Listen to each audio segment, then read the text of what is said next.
Hai guys, balik lagi bareng admin di sini. Semoga kalian selalu sehat ya. Untuk di video kali ini, Mimin agak sedikit berbeda. Di sini gue akan mencoba menceritakan sebuah cerita film Indonesia terbaru berjudul Berbalas Kejam. Rilisan tahun 2023. Film ini lebih kepada bergenre thriller drama. Agak sedikit horor sih guys, dimana balas dendam yang begitu kejam dan sangat mengerikan. Oke, kita langsung saja ke cerita filmnya. Pada malam itu di kediaman rumah Adam bersama dengan keluarga kecilnya. Adam dengan Lina sang istri dikaruniai seorang putra bernama Nara. Keluarga bahagia, idaman semua orang dan hampir nyaris sempurna. Adam adalah seorang arsitektur. Terlihat di sana juga Nara sedang sibuk merangkai mainan rumahnya. Nara bercita-cita ingin seperti sang ayah, menjadi seorang arsitektur yang hebat. Nara adalah anak yang pintar dan juga aktif, namun ternyata Nara juga mempunyai asma. Di saat bersamaan, ternyata di malam itu adalah ulang tahun Adam. Perayaan sederhana namun sangat berkesan bagi Adam. Lina lalu memberikan sebuah kado spesial untuk suami tercinta. Dia memberikan kado jam tangan yang cukup mahal. Ternyata Adam sangat menyukai pemberian jam tangan itu. Jam tangannya cocok di tangan Adam. Tak lama terdengar pintu rumah mereka yang diketuk. Awalnya Adam mengira itu kejutan lagi dari Lina. Tapi Lina membantah. Dia juga tidak tahu siapa yang datang. Dan saat Adam membuka pintunya, ternyata itu orang lain yang tidak Adam kenal. Orang asing itu menanyakan orang yang bernama Prio. Adam yang tidak mengenal Prio, apalagi di sana tidak ada orang lain lagi selain keluarga Adam. Dia yang merasa mereka salah alamat, Adam pun lalu menutup pintunya kembali. Namun ternyata mereka malah memaksa menerobos masuk ke dalam rumah. Ketiga orang itu langsung memukuli Adam hingga Adam pun terjatuh dan langsung mengikat kaki dan tangan Adam dengan menggunakan lakban. Ternyata ketiga komplotan itu adalah para perampok. Masing-masing dari mereka membagi tugas. Karni yang memasuki kamar, menggeledah menjarah semua uang dan barang-barang berharga lainnya. Sementara yang lain mengamankan Lina yang terus berteriak. Adam hanya bisa menyaksikan ketika Lina yang dihajar habis-habisan. Salah satu dari mereka juga mengamankan Nara yang bersembunyi di dalam kamar. Nara yang terus berteriak membuat perampok itu panik dan membekap mulutnya Nara. Nara yang mempunyai asma tak bisa bertahan lama saat si perampok itu membekam mulutnya.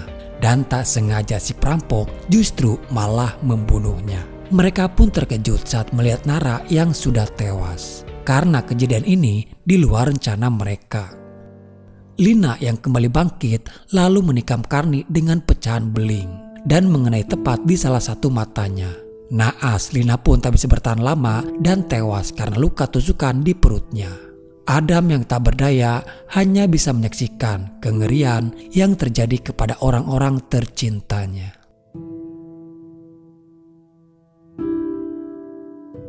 Dua tahun kemudian, setelah kejadian itu, hidup Adam benar-benar sudah hancur. Adam seperti sudah hilang harapan.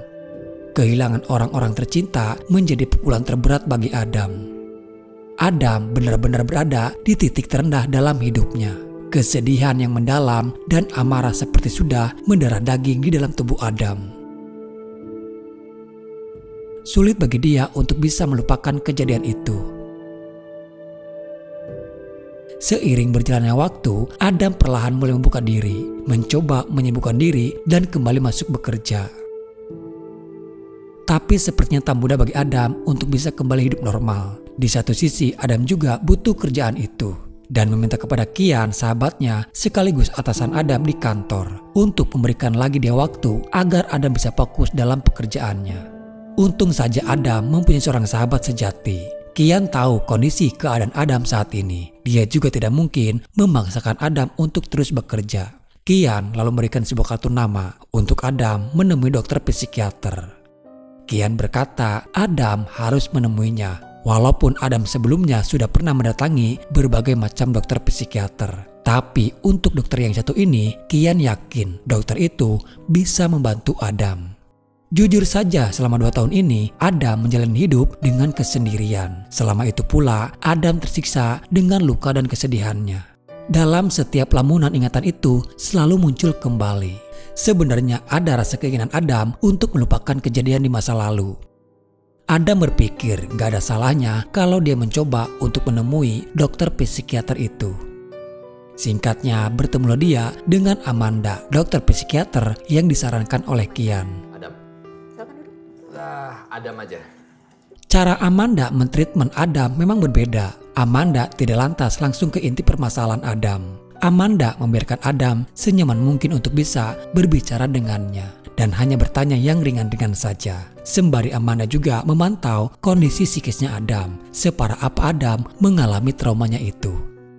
Sebenarnya Amanda sudah tahu cerita Adam dari Kian tentang masa lalu Adam. Hanya saja Amanda ingin mendengar langsung dari Adam sendiri. Karena untuk melawan trauma di masa lalu, Adam harus berani mengingat kembali kejadian itu.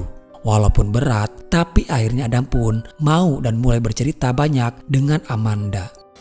Kian cerita soal kejadian yang menimpa kamu.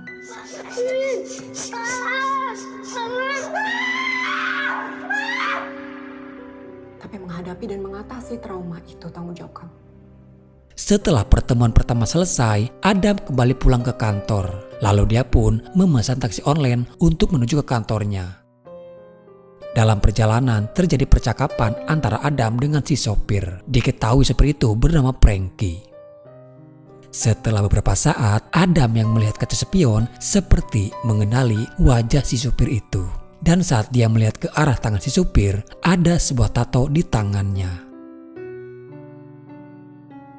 Untuk memastikan wajah si supir, dia lalu membuka aplikasi dan melihat foto profilnya. Dugaan Adam benar, ternyata Frankie, supir yang mengantarkannya itu adalah perampok yang sudah membunuh istrinya.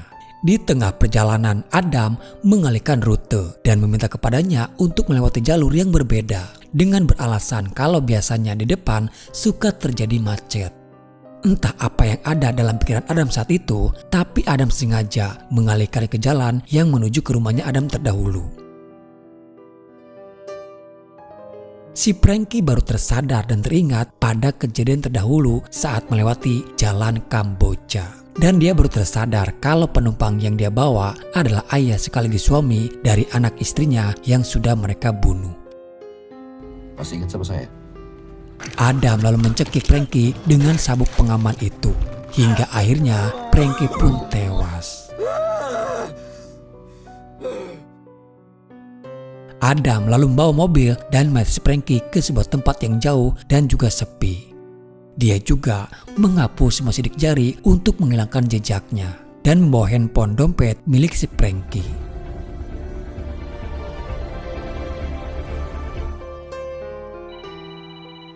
Di pagi harinya, dari handphone si Frankie, justru kini Adam bisa dengan mudah menemukan komplotan para perampok lainnya. Sebagai catatan saja guys, sebenarnya Adam di sini tidak ada niatan untuk balas dendam. Namun setelah dia yang tak sengaja dipertemukan dengan salah satu perampok itu, seketika dendam dan amarah Adam yang selama ini terpendam menjadi tak tertahan lagi. Hingga akhirnya dia nekat membunuh si Frankie. Entah apa yang dalam pikiran Adam, tapi di sini dia sepertinya mempunyai rencana lain. Dan sepertinya trauma Adam bisa disembuhkan kalau dia bisa membunuh semua para perampok itu. Karena apa yang Adam rasakan setelah dia membunuh Frankie, ada perasaan lega dan terpuaskan. Di keesokan harinya, Adam mendatangi sebuah bengkel mobil. Adam bisa tahu lokasi bengkel tersebut karena dia melihat alamat di foto si perampok yang ada di handphonenya Frankie. Pria itu yang telah membekap Nara hingga Nara tewas kehabisan napas. Sementara di lain sisi, mayat si Frankie pun ditemukan oleh para bocil yang tak sengaja melihat ada mobil yang terparkir. Adam pun datang ke bengkel tersebut dan kebetulan pria itu adalah si pemilik bengkelnya. Dia berpura-pura ingin menyervis mobilnya. Namun Adam tidak langsung menyerangnya. Adam mencari waktu yang tepat untuk melancarkan semua rencananya. Sambil menunggu, mereka sempat berbincang-bincang dan bercerita soal masa lalunya yang kelam. Pria itu mengaku dia dulu bekerja apa saja untuk bisa bertahan hidup di Jakarta. Hanya saja dia tidak mengatakan kalau dulunya dia adalah perampok. Dan sekarang dia mengaku sudah tobat dan ingin hidup di jalan yang benar. Sampai pada saat itu, dia masih belum tersadar kalau Adam adalah ayah dari anaknya yang sudah dia bunuh. Setelah semuanya selesai, pria itu mengatakan kepada Adam, jika masih ada kerusakan di mobilnya, Adam bisa kapan saja datang kembali, dan kebetulan dia juga masih buka pada malam hari. Mendengar itu, Adam seperti diberi jalan. Lalu Adam hanya berkata, Saya pasti balik lagi, Mas. Adam kembali menemui Amanda. Karena sebelumnya untuk melakukan terapi, Adam juga harus datang kembali untuk melakukan pertemuan.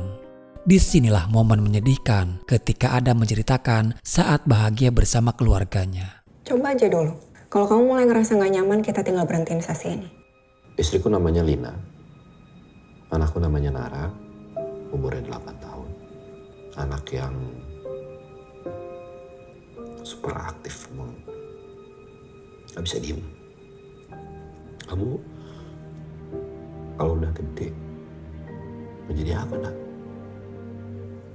Terus dijawab, aku mau kayak ayah dong. Tukang bangunan. Ini susah kalau mau arsitek, jadi tahu tukang bangunan. Harus belajar lah yang pintar. Oh iya. Mau kayak ayah pokoknya. Hari ini dia ulang tahun. Aku baru ingat hari ini dia ulang tahun ke-10. Dia selalu ingat apa aja dia. Aku ketergantungan luar biasa sama dia. Semenjak mereka diambil, aku gak tahu mau ngapain lagi di hidup aku. Kosong banget.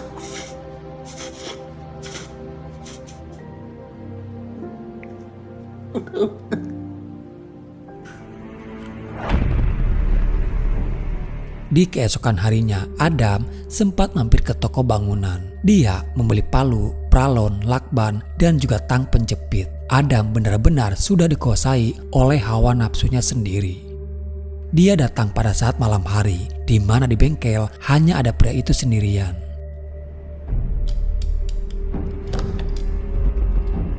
Mengetahui Adam yang datang kembali dengan membawa sebuah palu, seketika itu juga dia langsung teringat siapa Adam.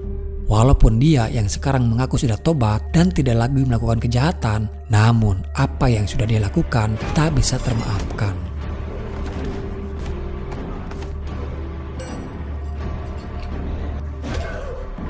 Adam yang sudah tak kenal ampun lagi menyiksanya seperti penderitaan Nara saat Nara kehabisan napas karena dibekapnya.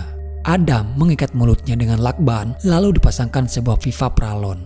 Setelah selesai menyiksanya, Adam memasukkan pipa itu ke dalam knalpot mobil. Lalu menyalakan mobil hingga pria itu pun tewas dengan mulutnya dipenuhi asap mobil.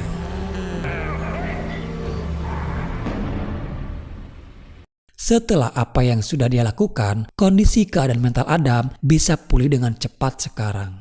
Bahkan dia pun berani menawarkan diri kembali kepada Kian agar dia bisa kembali bekerja seperti biasanya lagi.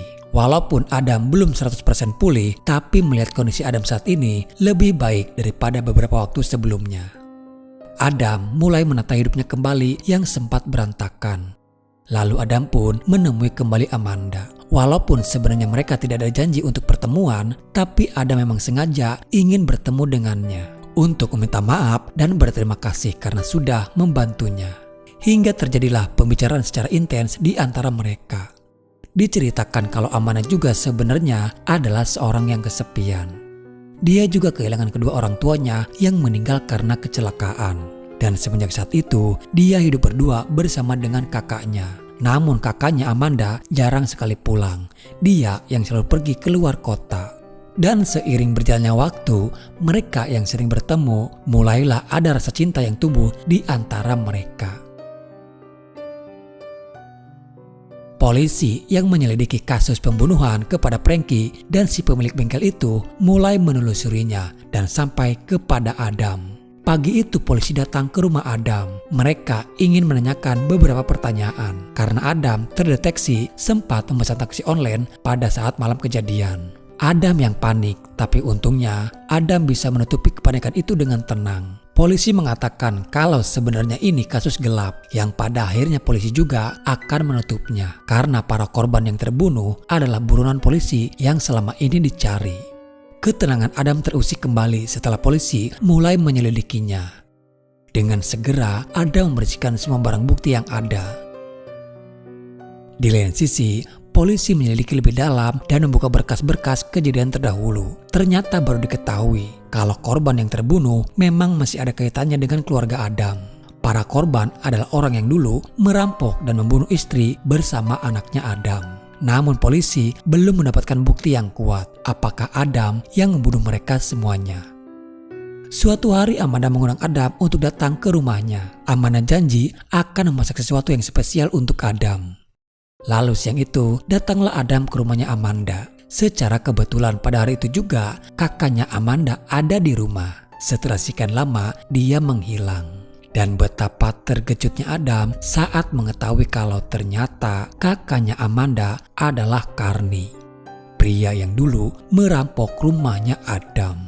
Jujur guys, gue pribadi merasa kalau Baim Wong cocok berperan menjadi seorang psikopat. Sikapnya yang dingin, kalem, tapi mematikan.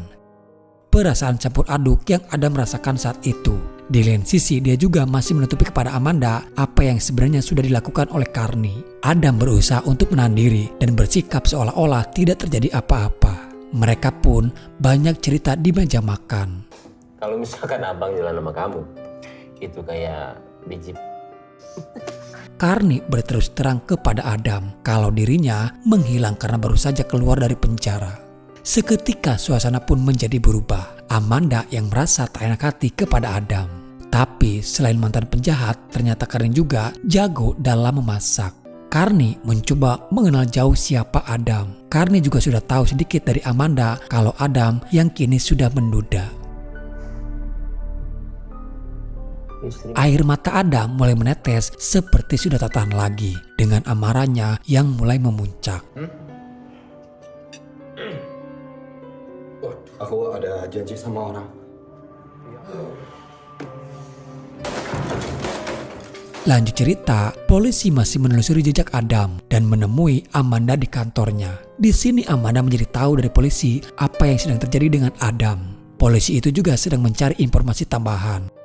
Namun Amanda tidak memberitahukan semuanya soal sikap Adam belakangan ini. Karena itu adalah rahasia klien Amanda dan Amanda bertanggung jawab atas semua rahasia kliennya.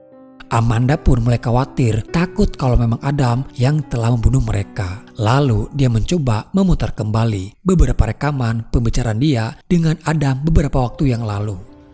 Amanda mencoba mengaitkan semua cerita Adam dengan kejadian beberapa waktu hingga saat Adam bertemu dengan kakaknya. Dari yang badannya besar, berewokan, jalannya pincang. Dari yang punya tato ikan di tangan kiri, saya ingat semuanya. Hingga Amanda pun bisa menyimpulkan kalau memang benar Adamlah yang telah membunuh mereka karena sebuah dendam. Adam kembali mendatangi rumah Amanda. Dia tahu Amanda masih berada di kantornya. Terlihat Carney ada di dalam rumah sendirian. Sementara Amanda sendiri malah datang ke rumahnya Adam. Disinilah akhirnya mereka bertemu kembali. Akhirnya datang juga. Dari awal, Carney sebenarnya sudah tahu siapa Adam. Pas pertama kali gue ketemu sama lo, gue lihat lo. Gue tahu kehidupan gue sekarang ya seperti ini. Hidup gue yang beda. Saat itu Carney masih sempat-sempatnya memotong rambut.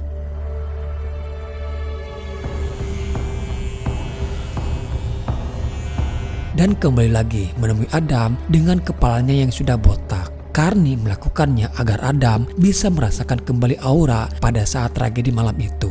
Adam menodongkan pistol itu kepada Carney. Pistol milik Carney yang sebelumnya sengaja Carney simpan di depan Adam. Sebenarnya Carney sendiri dengan tulus meminta maaf kepada Adam atas semua kejahatan yang sudah dia lakukan kepada keluarga Adam. Dan Carney kini sudah bertobat. Carney sempat menasihati Adam untuk memikirkan masa depannya sekarang dan melupakan kejadian di masa lalu. Tapi ternyata pistol itu kosong dan pertarungan sengit antara Adam dengan Carney pun sudah tak bisa dihindari lagi.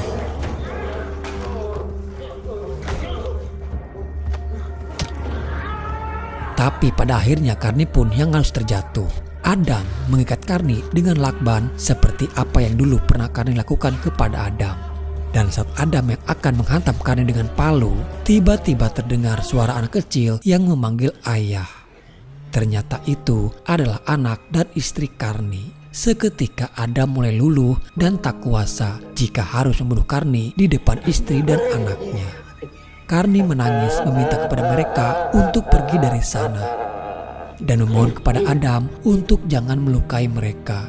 Jika Adam ingin membunuhnya, Karni rela dibunuh, tapi jangan menyakiti istri dan anaknya. Orang kuat sekarang jangan diapain mereka. Pergi. Itu anak sama istriku. Jangan. Tak lama kemudian, Amanda pun datang. Kalau kamu lakuin ini, kamu sama aja sama mereka. Perkataan Amanda membuat Adam pun terjatuh tak berdaya. Dia yang dikuasai oleh hawa nafsu dendam dan amarahnya sendiri. Tapi untunglah Adam masih bisa mengendalikan dirinya dan menyerahkan diri kepada polisi.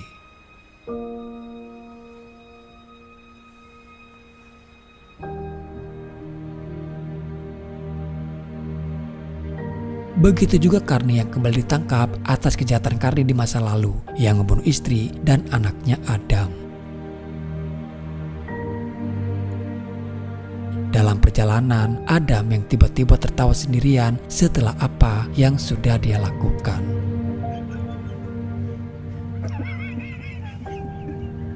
Adam terus saja tertawa hingga film ini pun selesai. Tidak ada obat bagi orang yang mengalami luka di dalam hatinya, kecuali satu-satunya obat yang paling manjur adalah kembali kepada sang pemilik hati, yaitu hanya kepada Tuhan. Hanya Tuhan yang mampu membolak-balikan hati hambanya. Dan percayalah, semua tragedi yang dialami oleh manusia pasti ada hikmah yang bisa diambil. Tuhan tidak akan memberikan cobaan di luar kemampuan hambanya. Cobaan datang kepada hambanya karena Tuhan tahu kalau hanya Dia yang mampu melewatinya.